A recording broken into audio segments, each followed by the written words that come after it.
Indian rubber कंपनीच्या कामगारांना तब्बल 28 वर्षांनी दिलासा मिळण्याची शक्यता निर्माण झालेली आहे।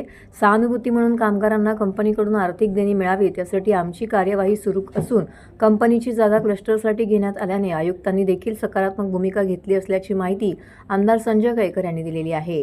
ठाणे महानगरपालिकेच्या निवडणुकीनंतर पुन्हा भाजपच्या कोपड येथील कार्यालयामध्ये आमदार संजय कैकर यांचा जनसेवकाचा जनसंवाद हा उपक्रम सुरू झालेला आहे। अनेक नागरिकांनी तक्रारीची निवेदनं देखील सादर केली आहेत। उपक्रमामध्ये इंडियन रबर कंपनीचे कामगार प्रतिनिधीही उपस्थित होते। यावेळी प्रसारमाध्यमांशी बोलताना केळकर यांनी कामगारांना दिलासा मिळण्याबाबत सकारात्मक प्रतिसाद मिळत असल्याची माहिती दिली आहे। यावेळी केळकर म्हणाले की गेली 28 वर्ष कामगारांना त्यांची देणी मिळालेली नाहीत। कामगार आयुक्तांकडे बैठक घेऊन चर्चा करण्यात आलेली आहे।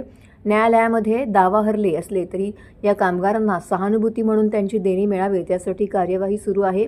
विशेष म्हणजे कंपनीची जागा क्लस्टर योजनेसाठी घेण्यात आल्याने ठाणे महानगरपालिका आयुक्तांनी या कामगारांना न्याय मिळेल यावर सकारात्मक प्रतिसाद दिला आहे, अशी माहिती केळकर यांनी दिलेली आहे। उपक्रमामध्ये ठाणे, बदलापूर, भिवंडी इत्यादी भागातून नागरिक उपस्थित होते। सर्वाधिक तक्रारी या आर्थिक फसवणुकीच्या प्राप्त झालेल्या आहेत। आर्थिक गुन्हे शाखेची दिरंगाई, कमी मनुष्यबळ यामुळे आर्थिक गुन्हे शाखेकडे अशा तक्रारींची प्रकरणे रखडली आहे। त्यामुळे या विभागाला मनुष्यबळ वाढवून मिळावे यासाठी राज्य सरकारकडे पाठपुरावा करणार असल्याचं देखील यावेळी जनसेवक आमदार केळकर यांनी सांगितलं आहे। निवडणुकीच्या नंतर लगेचच 2 दिवसांनी आज सोमवार आपण हा जनसंवाद कार्यक्रम सुरू केला, कारण की लोकांचे अनेक प्रश्न हे प्रलंबित असतात। तर आज देखील ज्यावेळेला सुरू करणार असं आम्ही जाहीर केलं, तर त्याच्यानंतर आज देखील मोठ्या प्रमाणामध्ये लोक आले होते।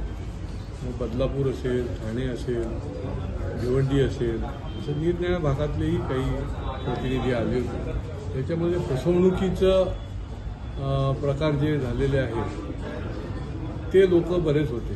इंडियन रबर कंपनीचेही कामगार आले होते, त्यांना तर 28 वर्ष झाली अजून त्यांची देणी मिळालेली नाही आहे। आणि त्याच्या संबंधामध्ये देखील आम्ही आयुक्तांच्या बरोबर एक बैठक घेतली आणि कोर्टात जरी हरले असले तरी सहानुभूतीचा माणुसकीच्या हिशोबाने त्या कंपनीकडनं त्यांना देण्याच्या संबंधी आमची कार्यवाही चालू आहे। आणि आयुक्त महापालिकेचे यांनी कबूल केलेलं आहे, कारण त्या कंपनीची जागा जी आहे ती क्लस्टरकरता घेण्यात आलेली आहे आणि त्यामुळे या कामगारांना दिलासा मिळण्याची शक्यता आहे।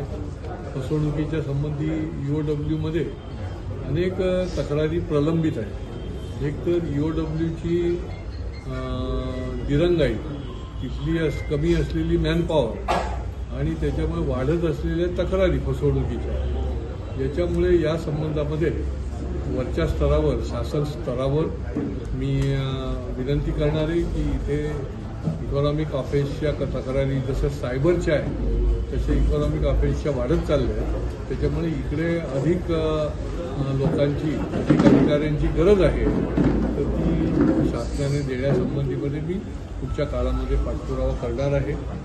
बाकी बदलीच्या संबंधामध्ये, प्रवेशाच्या संबंधामध्ये असे निरनिराळे नागरिक जे आहेत ते येतात। पुढच्या काळामध्ये आता हा आमचा जो जनसंवाद कार्यक्रम आहे तो सुरळीत पुन्हा एकदा, कारण आता निवडणुका संपल्या आहेत, सोमवार आणि शुक्रवार हा सुरू राहील आणि समस्या आणि त्याची सोडवणूक ही या ठिकाणाहून केली।